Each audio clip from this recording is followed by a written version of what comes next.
So what's good, TMG fam? It's your boy L and I'm back with another reaction. How y'all feel? Welcome back to the channel. Salute, man. Listen, we got caves under lakes. We got strange things found in the middle of nowhere. All that kind of stuff in this next video, man. This video is titled Scientists Found in a Cave Under Lake Something That Terrified the World. And you know we here to check it out. So if you're new, you know what to do. Hit that subscribe button. Join the family. Let's get to it. Contrary to what's usually taught in school, human history and archaeology is quite interesting, so much so that many discoveries will have you puzzled or awed. From strange discoveries that made archaeologists do a double take to a mysterious hand imprint, here are the 20 most stunning discoveries throughout human history. Number 20. Neanderthals. Homo neanderthalensis, or simply Neanderthals, are archaic humans who roamed Eurasia until about 40,000 years ago. Ever since Neanderthal 1, the first specimen, was discovered in 1856 in the Neander Valley in what is now Germany, most have been under the impression that Neanderthals are primitive, unintelligent, and brutish. Pop culture and Hollywood also portray this predecessor of ours as an unevolved caveman. However, several... Listen, I had that same idea of them, based upon what was portrayed on TV and on screen and what you heard and read about in school.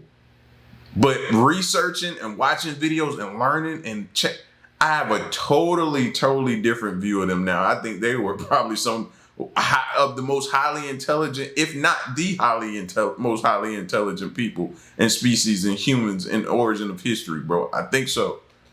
Discoveries have proved that contrary to popular belief and what's perpetuated by fictional creations, Neanderthals weren't as unintelligent as many believe. In 1990, researchers discovered several structures inside Bruniquel Cave in southwestern France, about 1,080 feet from the cave's entrance. It wasn't until 2013 that the site was thoroughly studied, and what we learned is quite surprising. The structures discovered inside the cavern turned out to be structures built by Neanderthals who once sought shelter in the cave. These weren't just random piles of rocks. These were carefully constructed rings and mounds made from hundreds of stalagmites, broken from the cave floor and arranged with purpose.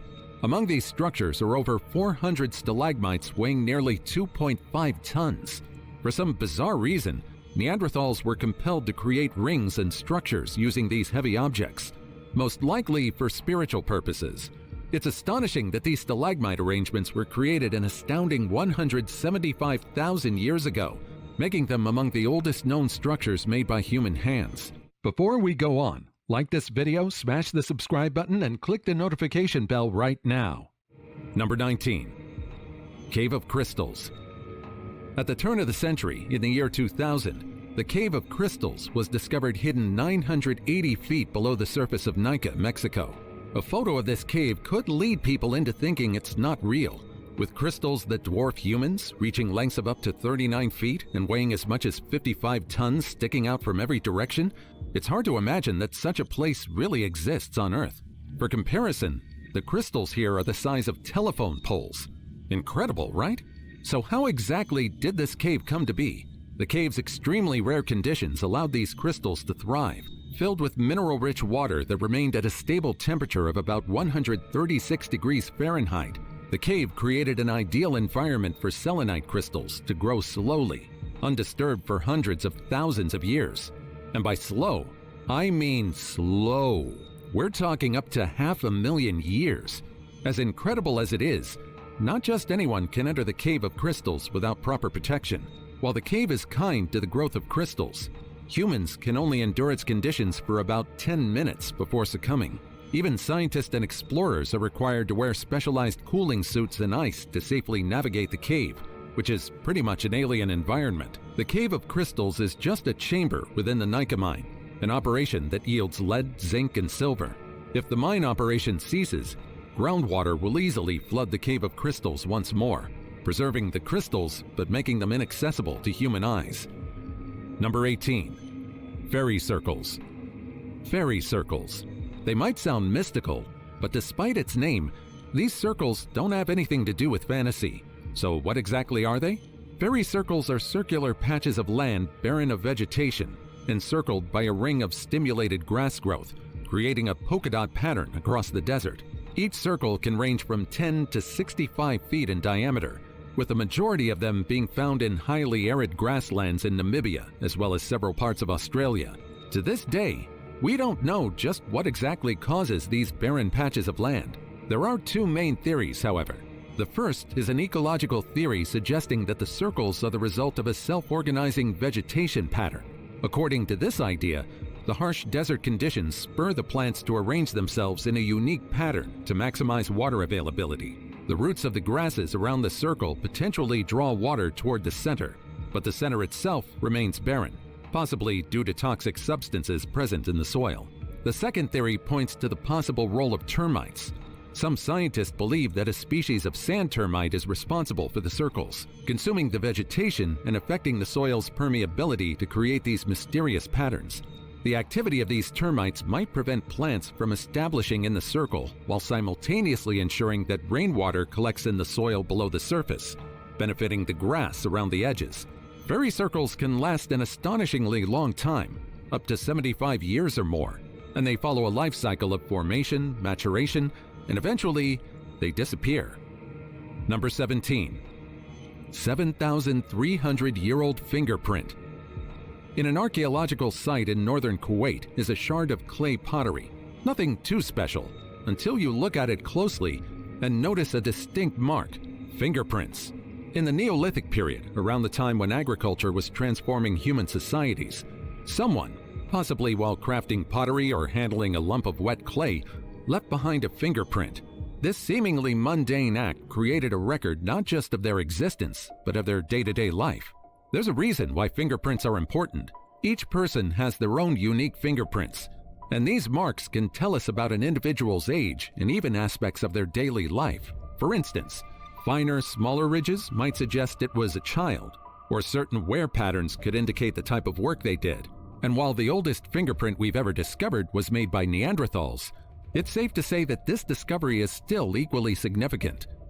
Number 16. I didn't know you can get that determined that much. I figured age, at least. Like you said, telling the difference between a child and an adult. But anything other than that seems like a lot for a fingerprint. You know what I mean? Like, what else can it tell you? Like, what you can look at mine and say, okay, he types on a computer. You could tell that from my fingerprint? How?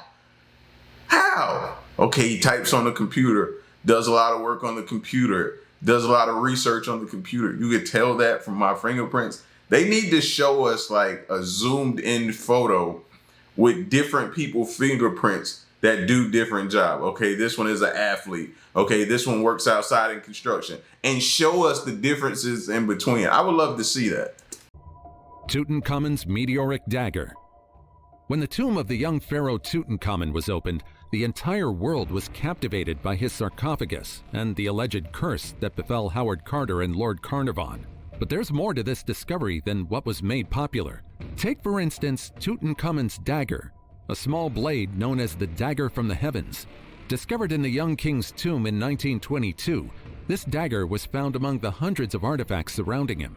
Astonishingly, this dagger is made from iron, nickel, and cobalt, a composition that matches closely with that of meteorites found in the region, leading many to believe that it came from the heavens, or perhaps gifted to the young pharaoh by aliens, although this is nothing more than a conspiracy.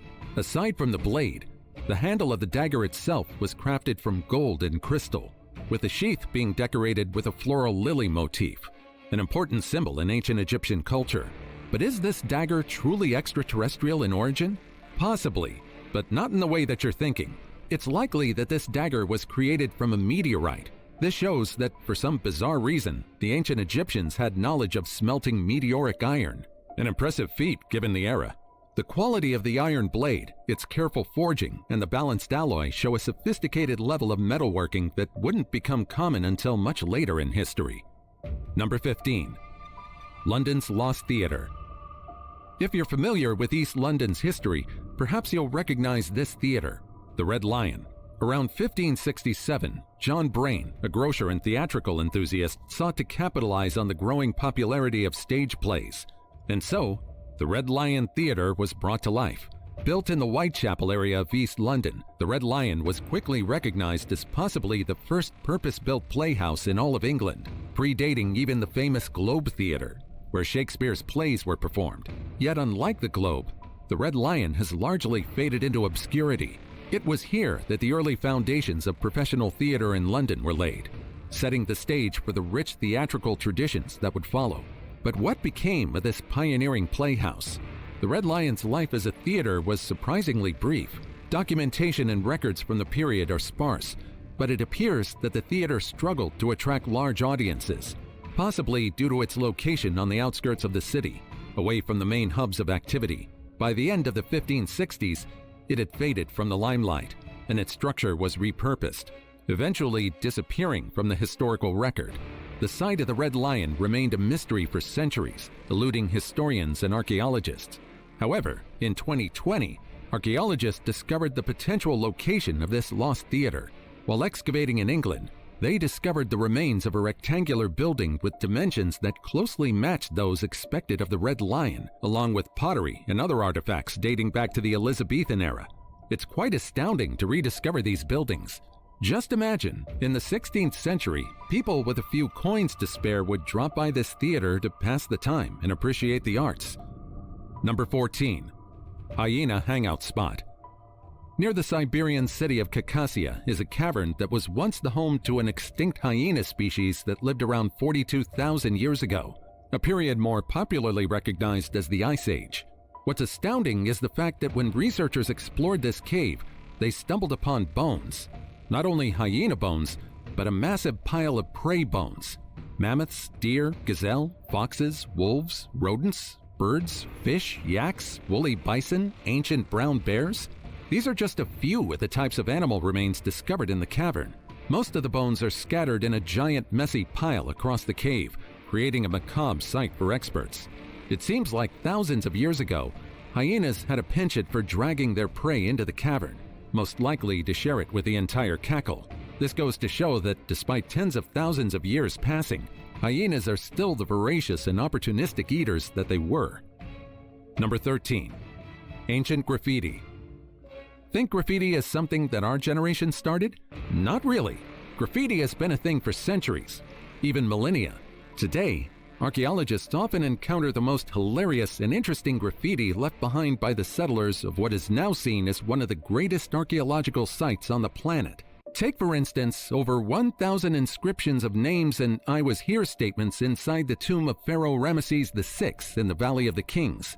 They weren't created by tourists from our time, but rather by Romans who visited the site a staggering 2,000 years ago.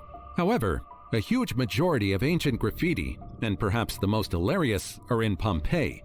One graffiti reads, "You love Iris, but she does not love you." Another, "Secundus says hello to his prima, wherever she is. I ask my mistress that you love me." This one, discovered at a bar, is quite touching. "We two dear men, friends forever, were here. If you want to know our names, they are Gaius and Aulus." Yeah, that sounds like something you would say at a bar after having too many drinks. "I asked my mistress to love me." What? Bro, you've had enough. Put it down. You had too many. Bartender, don't give him no more. Like, that's exactly what you sound like. I guess bromances have been a thing since before 79 AD. These creations tell us that the human desire to leave a mark to express oneself publicly transcends time and culture. But hey, just because it's been done in history doesn't change the fact that in some places, graffiti is considered illegal. So before you try to leave your mark, you might want to make sure it won't give you jail time first. Number 12. Red-headed giant cannibals. The Lovelock Cave, lying in a remote part of northwestern Nevada near the Humboldt State Wildlife Management Area, has been explored by archaeologists and miners for over a century. This cavern has yielded incredible artifacts over the years. And yet, if there's something it's known for, it's the alleged giants that lived within its dark confines. You see, the story goes that there were red-headed giants lurking in the cave. These behemoths, known as the Sitica in Paiute mythology, were said to be a race of barbaric and malevolent creatures who terrorized the ancient tribes of the region. In fact, they were even said to be a race that consumed human flesh. It was said that these giants were vanquished by the Paiute, an indigenous group in what is now Nevada, after a long and dreadful conflict. The final battle took place at Lovelock Cave, a real location near the modern town of Lovelock, Nevada, where the last of these giants were purportedly driven into the cave, which was then set on fire or barricaded, leading to their extinction. Excavations of Lovelock Cave in the early 20th century did uncover a number of artifacts and even mummified remains, which fueled speculative connections to these myths. Some of these remains included unusually large skulls, which sparked a debate about the possible truth behind the legends. So is there any truth about the alleged giants living in the Lovelock Cave? Well, not really. Despite the myth of these red-headed giants, the skulls discovered in the cavern are attributed to natural human variation rather than evidence of a separate race of giant man-eaters. Number 11. Roman egg. Earlier this year, archaeologists discovered an unlikely find while excavating a Roman-era site in the English town of Aylesbury. An egg. Yes, a single egg that dates back to about 1,700 years ago. It might sound insignificant, but this millennia-old egg is the oldest unintentionally preserved egg ever found.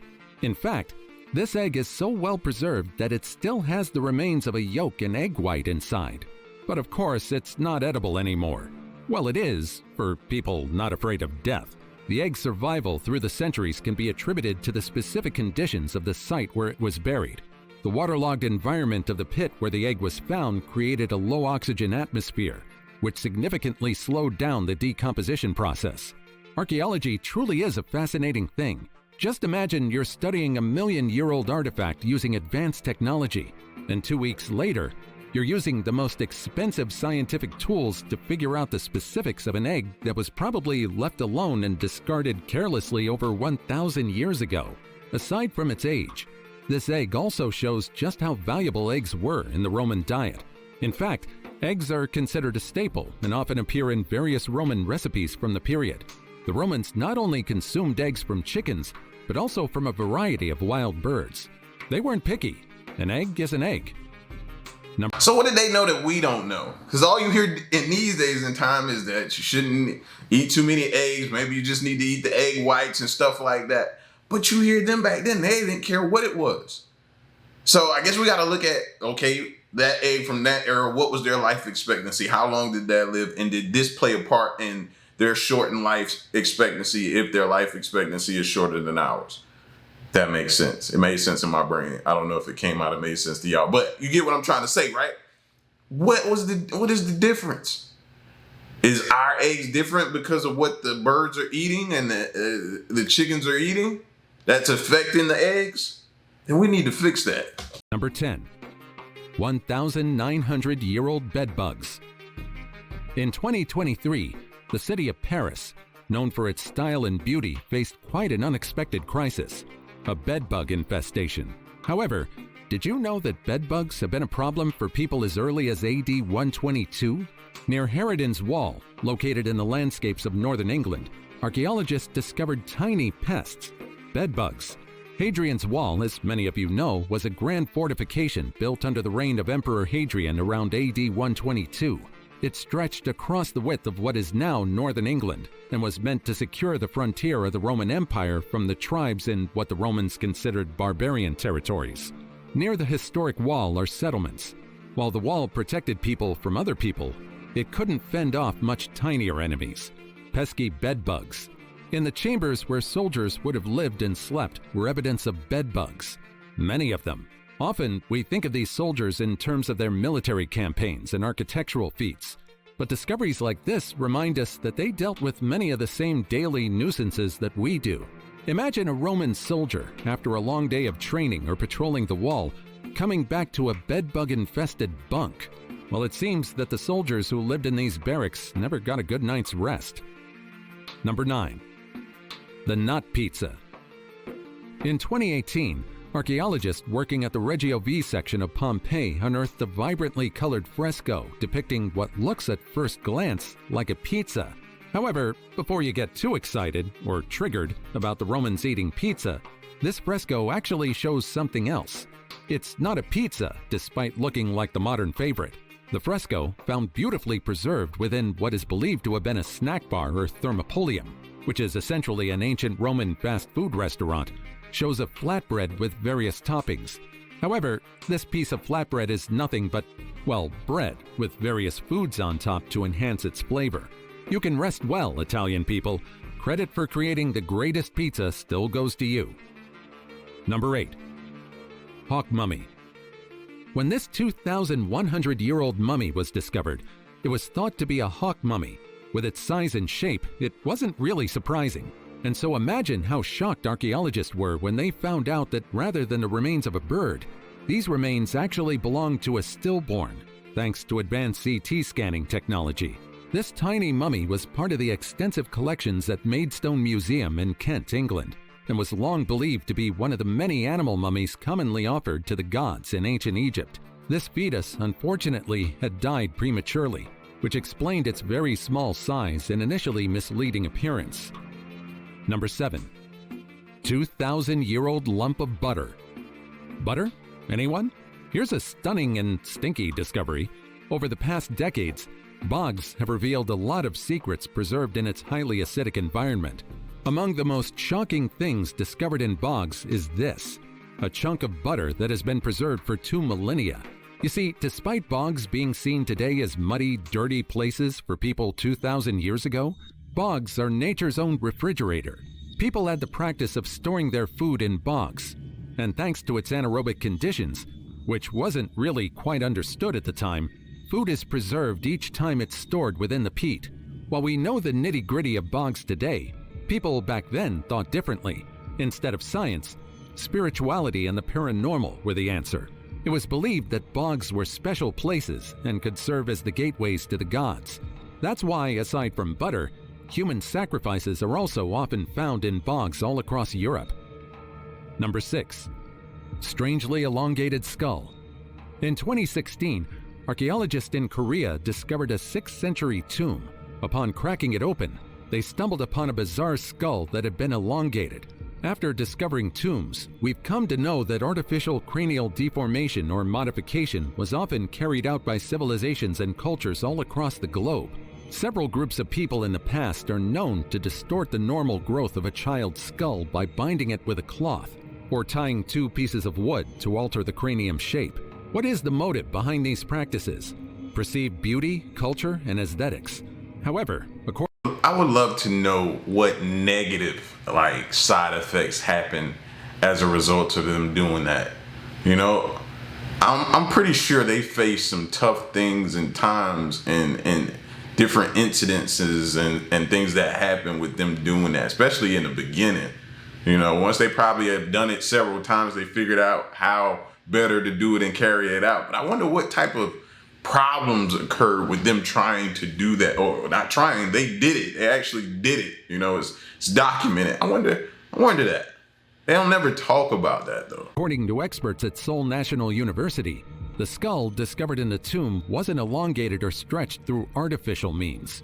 Subsequent analysis revealed that the skull belonged to a woman who lived in the 6th century CE in the Silla Kingdom, a dynasty that ruled the Korean peninsula from 57 BCE to 935 CE. Further studies of the skull fragments revealed that the woman lived on a strict vegetarian diet, with most of her food being only wheat and rice. Her cranium wasn't the only thing that was uncommon. Mitochondrial DNA analysis also revealed that her genetic lineage is common. Researchers today believe that people from the woman's lineage naturally had a cranium that was much longer, narrower, and lower than those of modern Korean adults at the time. Number 5.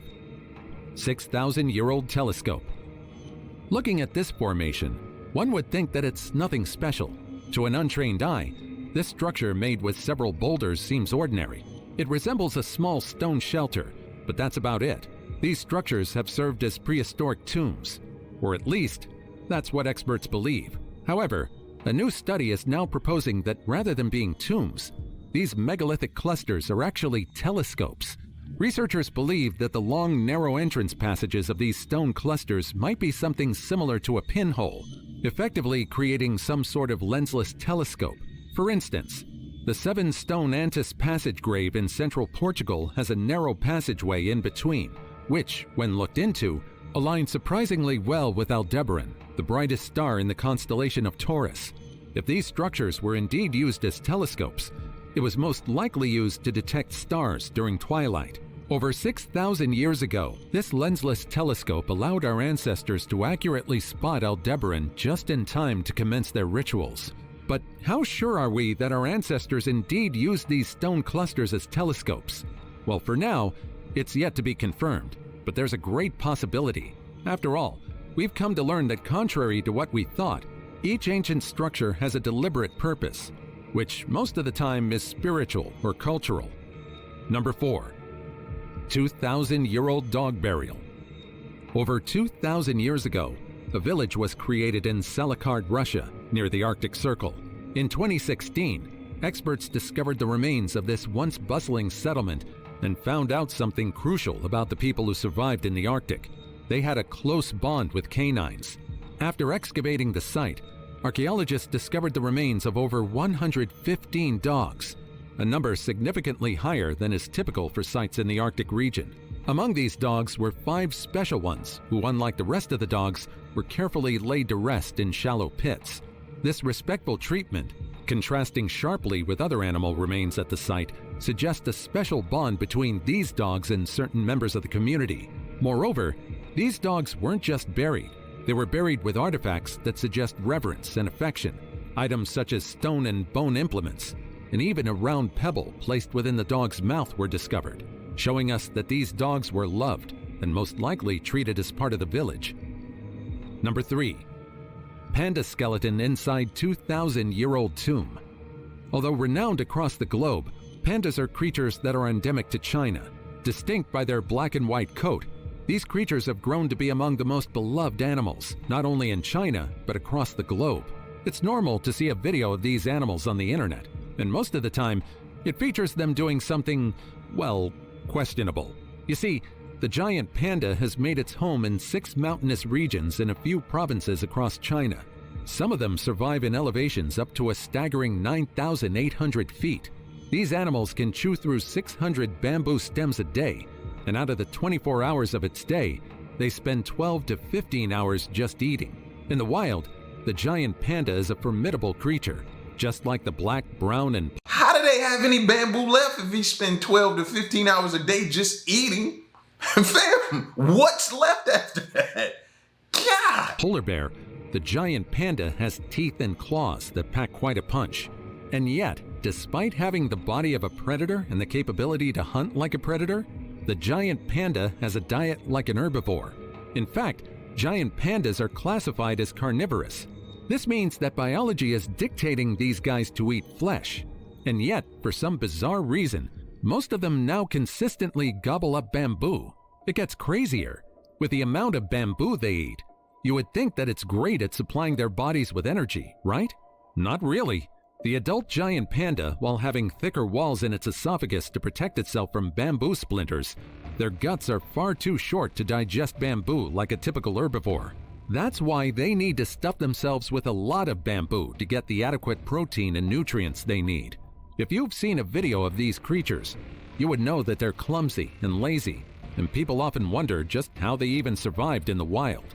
Well, in the wild, a giant panda would have been as scary as an angry polar bear. However, with us taking care of them in conservation areas, their need to protect themselves has gone down.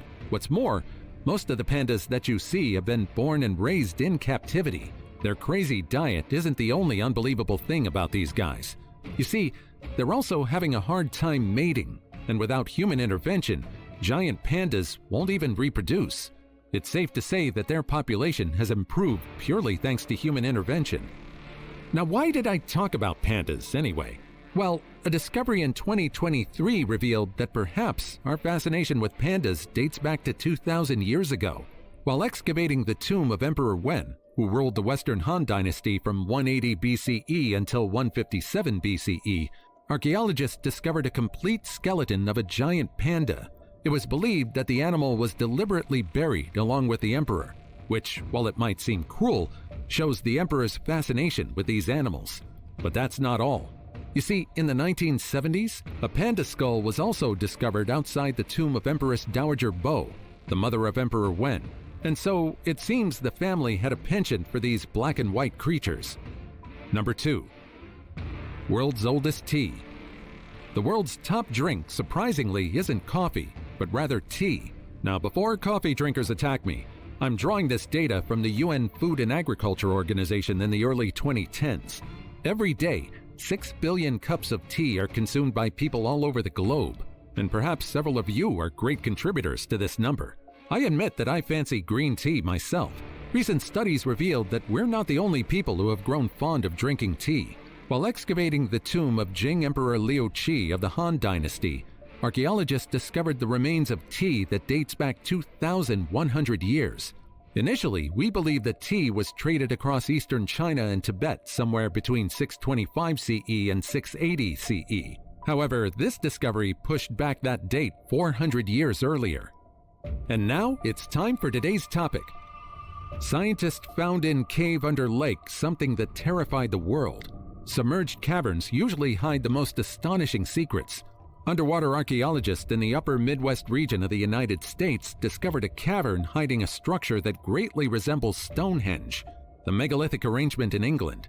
However, while approaching the formation, archaeologists claimed that they felt something ominous while approaching the site. Being underwater led them to be more wary and cautious. The stones making up the henge are relatively small, and according to experts, it seemed as if the stones were used for a ritual, something dark that imbued the site with negative energy. After concluding that they needed more equipment to thoroughly study the site, the two underwater archaeologists decided to go back to the surface and return after getting more gear.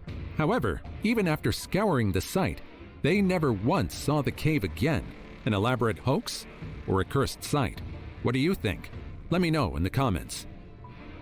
Number 1. Tiny hands. The tiny hands etched and painted on the walls of a desert cave in Wadi Sura II, also known as the Cave of Beasts in the remote Sahara of Egypt, aren't made by humans. So then, who was responsible for creating these tiny handprints? That's the question archaeologists are hoping to answer. The Cave of Beasts hosts an overwhelming array of artwork, with estimates ranging from 6,000 to 8,000 figures that include both paintings and engravings. Now, among these artworks are hand stencils. They're scattered throughout the cave, and while a good number of them belong to humans, there are smaller, much smaller handprints. Until recently, archaeologists believed that these smaller handprints that appeared with the larger hand stencils belonged to children or infants who had lived near the cave 7,000 years ago. However, recent studies revealed that this might not be the case. Rather than a child mimicking their parents, the tiny handprints might have belonged to a reptile. It's now believed that people who created the Cave of Beasts used the foot of a reptile as a stencil. Just like what they did with their hands, they placed the reptile foot on the cave wall and blew paint over it, leaving behind a clear mark. However, the reason why they would even bother using a reptile's foot as a stencil continues to be a mystery. It's unclear whether the animals had significance to the settlers in the desert, or perhaps it was them simply experimenting with art.